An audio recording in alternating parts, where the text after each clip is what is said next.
India mutual fund द्वारा अपना नया एनएफओ लॉन्च करने जा रहा है जो कि Nippon India Nifty 500 momentum 50 index fund के नाम से जाना जाएगा। इस एनएफओ के अंदर आप 11 सितंबर से लेकर 25 सितंबर 2024 के बीच में निवेश कर सकते हैं। वहीं अगर आप इस बीच में निवेश नहीं भी कर पाते तो जब ये दोबारा से रीओपन होगा तो भी आप इसके अंदर इन्वेस्टमेंट कर सकते हैं। आप जानते हैं इसकी स्कीम डिटेल के बारे में। यह इंडेक्स फंड बेसिकली आपका एक मल्टी कैप फंड की तरह काम करेगा, यानी कि इसके अंदर आपका जो निवेश रहने वाला है वह लार्ज कैप, मिड कैप और स्मॉल कैप तीनों ही कैटेगरी के कंपनियों के अंदर आपका निवेश होने वाला है। बेसिकली इसके अंदर निफ्टी 500 में से टॉप की कंपनियां 50 सेलेक्ट करके इसी से रिलेटेड इंडेक्स को रिफ्लेक्ट किया जाएगा, यानी इसके अंदर आपका जो बेसिकली निवेश रहने वाला है वह टॉप की 50 कंपनियों के अंदर होने वाला है, जो कि लार्ज कैप में भी हो सकती है और मिड कैप में भी और स्मॉल कैप में भी। इन तीनों ही कैटेगरी में से कंपनियों को सिलेक्ट कर आपका टॉप 50 कंपनियों के अंदर निवेश किया जाएगा। सेक्टर एलोकेशन की बात करें तो इसमें अक्रॉस 13 सेक्टर कवर होने वाले हैं, जिसमें कैपिटल गुड्स की वेटेज की बात करें तो 31.2% की रहने वाली है। फाइनेंशियल सर्विसेज की बात करें तो 70% की वेटेज रहने वाली है। ऑटोमोबाइल्स की बात करें तो 14% की वेटेज रहने वाली है।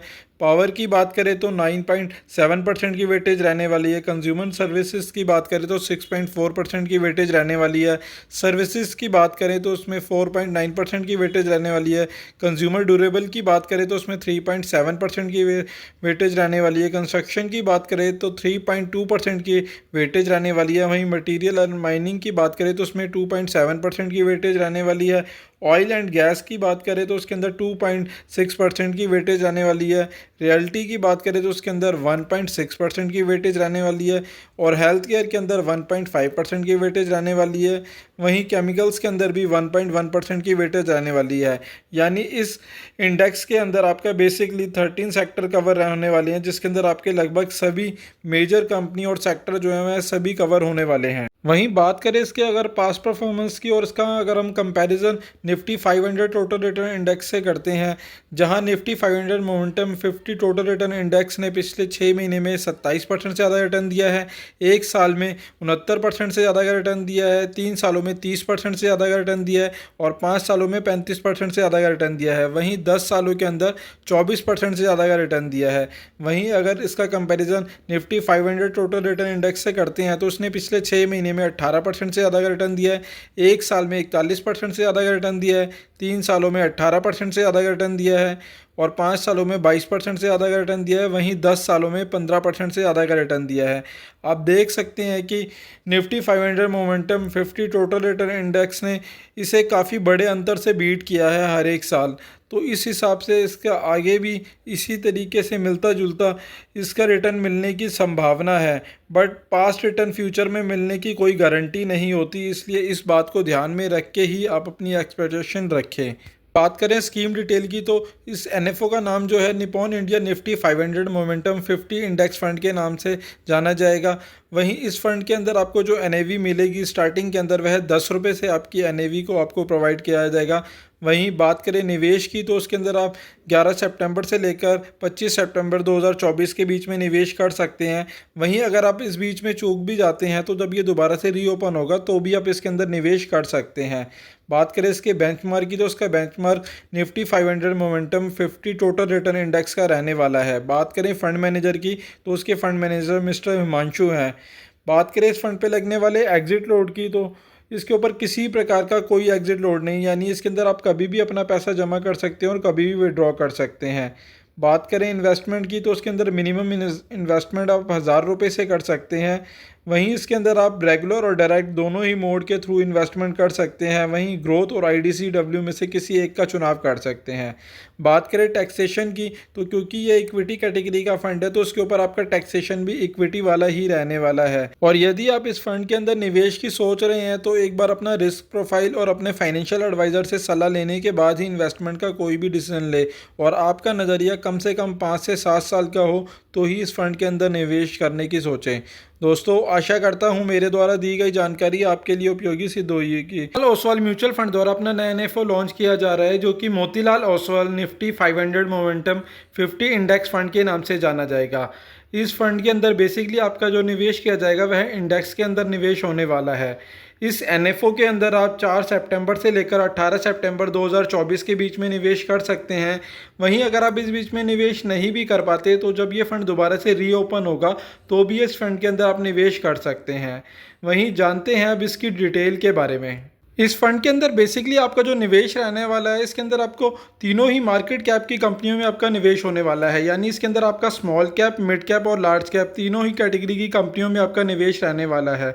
इसमें बेसिकली आपका जो निवेश होगा वह 500 की टॉप कंपनियों में से ऐसी कंपनियों को चूज़ किया जाएगा जिसके अंदर मोमेंटम रहने वाला है, क्योंकि हर समय हर एक कंपनी या हर एक स्टॉक के अंदर मोमेंटम नहीं होता। मार्केट कंडीशन के अकॉर्डिंग और उस समय की सिचुएशन के अकॉर्डिंग अलग अलग कंपनियों के अंदर मोमेंटम रहता है। यहाँ पर मेन रोल यही रहेगा, जिस कंपनियों में ज़्यादा मोमेंटम होने की चांसेस हैं उसके अंदर ही बेसिकली आपका निवेश किया जाएगा, क्योंकि इस तरीके के इंडेक्स ने अधिकतर मार्केट को आउट परफॉर्म किया है और मार्केट से हमेशा ज़्यादा ही रिटर्न दिया है। इसे आप इस हिसाब से समझ सकते हैं, एग्जांपल के तौर पे यदि किसी व्यक्ति ने 1 लाख रुपए का निवेश 2005 में किया होता तो जहां निफ्टी 50 टोटल रिटर्न इंडेक्स ने 1 लाख को 15,35,000 रुपये तक बनाया है, वहीं अगर किसी ने मोमेंटम टोटल रिटर्न इंडेक्स के अंदर किया होता तो वहीं इसने 1 लाख को 76 लाख रुपए तक बना दिया है। तो आप देख सकते हैं कि इसके अंदर कितनी तगड़ी ग्रोथ हुई है। जहां निफ्टी के अंदर 15 गुना का रिटर्न मिला है, वहीं मोमेंटम वाले फंड के अंदर 76 गुना का फंड मिला है। तो आप देख सकते हैं कि इसने मार्केट को कितना ज़्यादा आउट परफॉर्म किया है। इस वजह से इस फंड के अंदर निवेश की अच्छी संभावना है और ग्रोथ होने की भी ज़्यादा चांसेस है लॉन्ग टर्म के अंदर। मार्केट के बेसिकली 3 फेस होते हैं। पहला वह जब मार्केट ऊपर चढ़ रही होती है, दूसरा वह फेस होता है जब मार्केट नीचे गिर रही होती है और तीसरा वह फेस होता है जब मार्केट रिकवर कर रही होती है। तो इस फंड का बेसिकली जो मोटो रहने वाला है वो मोमेंटम ऐसी ही कंपनियों को सिलेक्ट करना है जो गिरती हुई मार्केट के बाद रिकवर होने के समय पर ज़्यादा जिसके अंदर ग्रोथ होने की संभावना रहेगी और जो नॉर्मल मार्केट के अकॉर्डिंग ज़्यादा तेज़ी से ग्रोथ करेगी, ऐसी ही कंपनियों का सिलेक्शन कर उन्हीं कंपनियों के अंदर निवेश होने वाला है। वहीं बात करें अगर इसके SIP रिटर्न की, यदि किसी व्यक्ति ने इसके अंदर 10,000 रुपये की SIP शुरू की होती तो जहां निफ्टी 50 के अंदर इसका पिछले 1 साल की अगर रिटर्न की बात करें तो 35% से ज़्यादा का रिटर्न रहा है, 3 सालों में 21% से ज़्यादा का रिटर्न रहा है, 5 सालों में 21% से ज़्यादा रिटर्न रहा है और 10 सालों में 16% से ज़्यादा का रिटर्न दिया है। वहीं अगर 10,000 रुपये की SIP की जाती तो 1 साल में जहां 1,20,000 रुपये जमा किए होते वहीं उसकी मार्केट वैल्यू होती है 1,42,000 रुपये। वहीं 3 सालों की बात करें तो 3,60,000 रुपये जमा होते और उसकी मार्केट वैल्यू होती है 4,93,000 रुपये। 5 सालों में देखें तो 6 लाख रुपए जमा होते हैं और इसकी मार्केट वैल्यू होती है 10,23,000 रुपये। वहीं 10 सालों में बात करें तो 12 लाख रुपए जमा होते हैं और इसकी मार्केट वैल्यू होती है 28 लाख रुपए। यहाँ पर 10 सालों में 16% तक का रिटर्न रहा है। वहीं अगर इसका कंपैरिजन हम Nifty 500 momentum 50 total return index से करते हैं तो उसने पिछले 1 साल में 82% से ज़्यादा का रिटर्न दिया है, 3 सालों में 45% से ज़्यादा का रिटर्न दिया है, 5 सालों में 41% से ज़्यादा का रिटर्न दिया और 10 सालों में 27% से ज़्यादा का रिटर्न दिया है।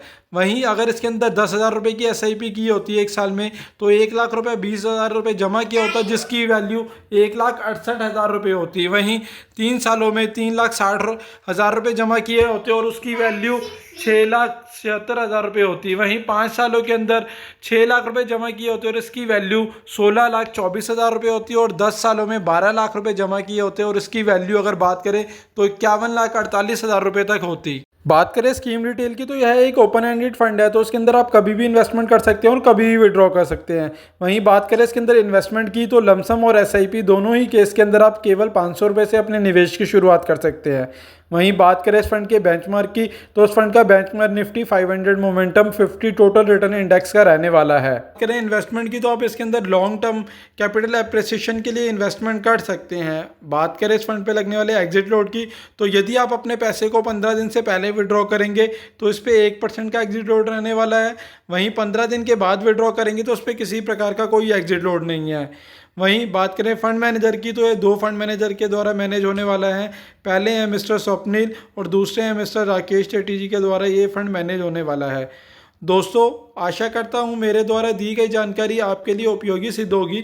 और यदि आप इस फंड के अंदर निवेश की सोच रहे हैं तो इन्वेस्टमेंट से पहले एक बार अपने फाइनेंशियल एडवाइज़र से सलाह जरूर ले लें और अपना रिस्क प्रोफाइल देखने के बाद ही इसके अंदर इन्वेस्टमेंट का कोई भी डिसीजन ले। फंड द्वारा अपना नया एनएफओ लॉन्च किया जा रहा है जो कि बंधन बिजनेस साइकिल फंड के नाम से जाना जाएगा। इस एनएफओ के अंदर आप 10 सितंबर से लेकर 24 सितंबर 2024 के बीच में निवेश कर सकते हैं। वहीं अगर आप इस बीच में निवेश नहीं भी कर पाते तो जब ये फंड दोबारा से रीओपन होगा तो भी आप इसके अंदर इन्वेस्टमेंट कर सकते हैं। वहीं आप जानते हैं इसकी स्कीम डिटेल के बारे में। किसी भी बिजनेस की बात करें तो उसके 4 स्टेज होते हैं। पहला जब वह ग्रोथ की ओर जा रहा होता है, दूसरा वह स्टेज होता है जब वह अपने पीक पर पहुंच जाता है, और तीसरा वह फेस होता है जब वह करेक्शन पे आता है। वहीं चौथे फेस की बात करें तो वह समय होता है जब कोई भी बिजनेस स्ट्रगल कर रहा होता है।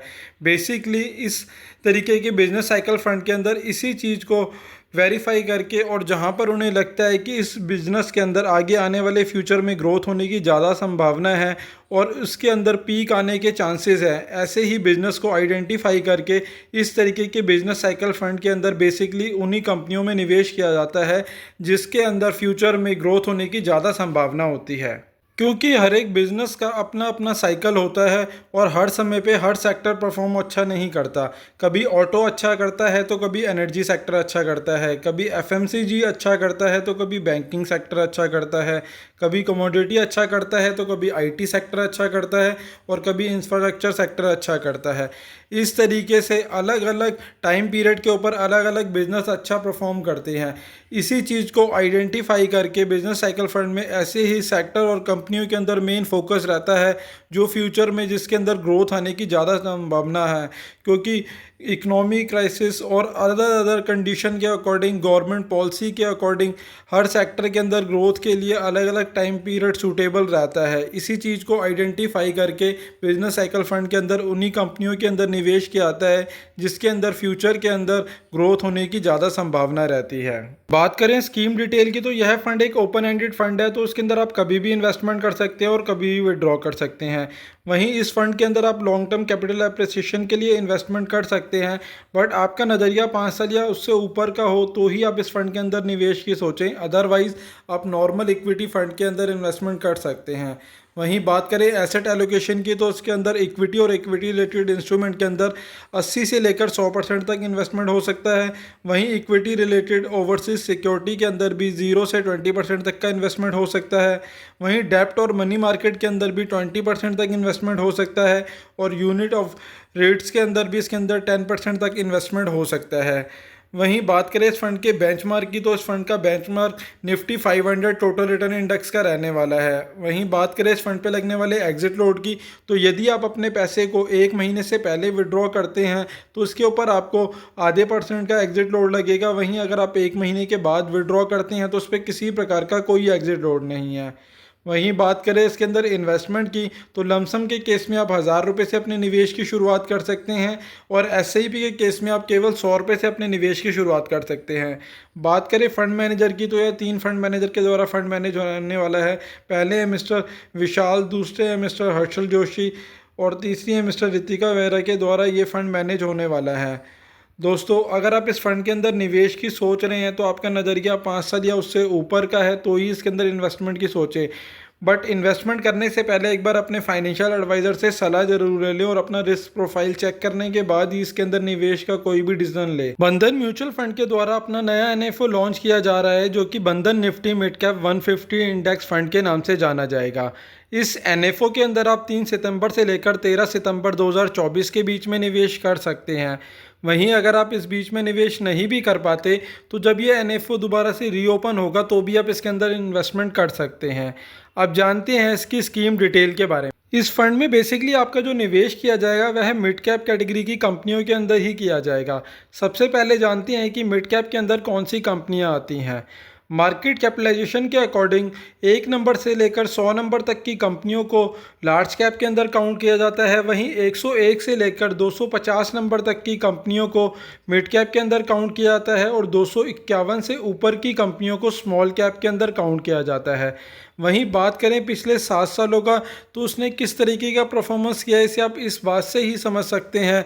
जहां 2017 के अंदर मिनिमम जो सबसे लोएस्ट मार्केट कैप की कंपनी होती, जो मिड कैप की होती थी, उसकी अगर वैल्यूएशन की बात करें तो वह 8,584 करोड़ रुपए की थी। वहीं 2024 के अंदर यही अगर आप देखेंगे, जो सबसे छोटी मिड कैप कैटेगरी की कंपनी है, अगर उसकी वैल्यूएशन देखेंगे तो 2024 के अंदर यह 27,564 करोड़ की है। वहीं अगर मैक्सिमम की बात करें तो 2017 के अंदर जो सबसे बड़ी मिड कैप की कंपनी थी, उसकी वैल्यूएशन की बात करें तो यह 29,255 करोड़ रुपए की थी। वहीं 2024 में देखेंगे तो जो सबसे बड़ी मिड कैप कैटेगरी की कंपनी है, उसकी वैल्यूएशन 82,452 करोड़ रुपए तक की हो चुकी है। तो आप देख सकते हैं कि पिछले 7 सालों के अंदर मिड कैप कैटेगरी की कंपनियों ने कितनी अच्छी ग्रोथ करी है। यहाँ पर आप देख सकते हैं कि ग्रोथ के साथ साथ जिन लोगों ने भी मिड कैप सेगमेंट के अंदर अपना निवेश किया है, उनको रिटर्न भी बहुत अच्छा मिला है और उनका प्रॉफिट भी दोगुना और तिगुना हो चुका है। इस वजह से इस कैटेगरी की कंपनियों के अंदर निवेश कर कर अच्छा रिटर्न मिलने की बहुत बड़ी संभावना रहती है, क्योंकि जो आज की मिड कैप कंपनी है वही कल की लार्ज कैप होने वाली कंपनी होती है। इस वजह से यह निवेश के लिए एक बहुत ही अच्छा और सूटेबल ऑप्शन हो सकता है उन सभी के लिए जिनका भी नज़रिया लॉन्ग टर्म का है। बात करें मिड कैप के अंदर टॉप के सेक्टर की, तो उसके अंदर होटल इंडस्ट्री आती है, फिनटेक कंपनियां आती हैं, इंडस्ट्रियल प्रोडक्ट बनाने वाली कंपनियां आती हैं, ऑटो बनाने वाली कंपनियां आती है, कंज्यूमर ड्यूरेबल वाली कंपनियां आती हैं और क्यूएसआर वाली कंपनियां आती हैं। तो इस अंदर बहुत ही टॉप की लीडर कंपनियां होती हैं जो आगे चलकर फ्यूचर में लार्ज कैप के अंदर कन्वर्ट हो सकती हैं। बात करें पास्ट रिटर्न की, तो जहां लार्ज कैप ने पिछले 1 साल में 27% से ज़्यादा रिटर्न दिया है, 3 सालों में 17% से ज़्यादा का रिटर्न दिया है, 5 सालों में 18% से ज़्यादा का रिटर्न दिया है और 10 सालों में 13% से ज़्यादा का रिटर्न दिया है। वहीं अगर इसका कंपैरिजन हम मिड कैप से करते हैं तो इसने पिछले 1 साल के अंदर 55% से ज़्यादा का रिटर्न दिया है, वहीं 3 सालों में 28% से ज़्यादा का रिटर्न दिया है, 5 सालों में 31% से ज़्यादा का रिटर्न दिया है और 10 सालों में 21% से ज़्यादा का रिटर्न दिया है। वहीं स्मॉल कैप का रिटर्न देखें तो उसने पिछले 1 साल में 59% से ज़्यादा का रिटर्न दिया है, 3 सालों में 26% से ज़्यादा का रिटर्न दिया है, 5 सालों में 32% से ज़्यादा का रिटर्न दिया है और 10 सालों में 18% से ज़्यादा का रिटर्न दिया है। वहीं आप देख सकते हैं कि इसने स्मॉल कैप की तुलना में तो कम रिटर्न दिया है, बट इसके अंदर स्मॉल कैप की तुलना में भी रिस्क भी कम होता है। वहीं अगर आप इसका रिस्क एडजस्ट रिटर्न भी देखेंगे तो उसने स्मॉल कैप की तुलना में काफ़ी अच्छा दिया है।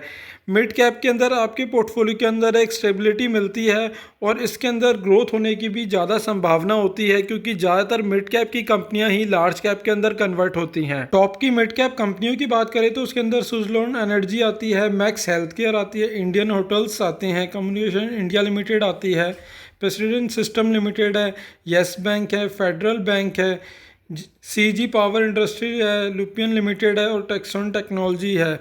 इन सब की अगर टोटल वेटेज की बात करें तो उसकी वेटेज 15% से ज़्यादा की आती है।